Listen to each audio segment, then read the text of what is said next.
Why do you find someone you just met more charming and attractive than your current partner? Today, let's talk about a very real but often overlooked psychological phenomenon. Never romanticize the path you didn't choose, or that person. After falling in love or entering marriage, almost everyone encounters a moment. You suddenly feel like someone has appeared who seems better and more perfect than your current partner in every way. They might understand you better, be more gentle, and more interesting. But you need to know that this perfection is often not real, but rather a filter you've placed over them in your mind, a kind of idealized psychological projection. In psychology, there's a term called the current partner problem. It refers to how we instinctively overestimate new things, like new people, new jobs, new cities, while simultaneously underestimating the partner, job, and life we already have. For example, many people, after being with their partner for a long time, start finding everything about them annoying, and even wonder, how did I ever choose this person? The same happens with work. You always think other opportunities might be better, and impulsively want to quit or change jobs. But the truth is, it's not that your current person isn't good enough,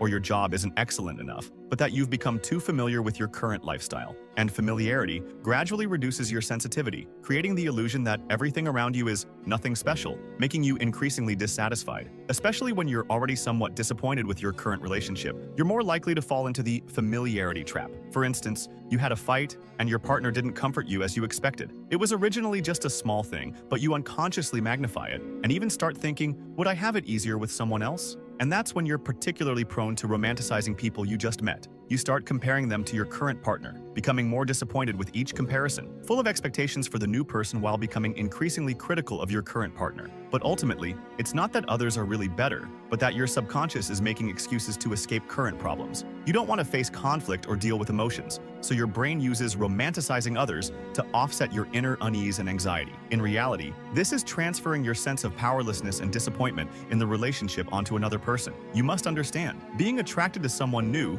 doesn't necessarily mean it's love. It's very likely just an emotional outlet for wanting to escape your current situation. You might just be too familiar, so familiar that your partner's flaws are infinitely magnified, while unconsciously imagining others as perfect. But we must acknowledge a reality. There are no perfect people in this world, and no perfect relationships. If you habitually get attracted to novelty and want to change people or environments whenever problems arise, you'll never get true love and nourishment. Truly mature people don't find a better person, but cultivate a better version of themselves within relationships. Next time you feel attracted to someone, remind yourself, don't easily put a filter on novelty, because if you change people or environments, you'll still encounter the same troubles. The root of the problem was never in others, but in your failure to resolve your own issues. So don't rush to escape, and don't always look for shortcuts. Learning to cherish your current relationship and continuously growing within it, that's your real way forward.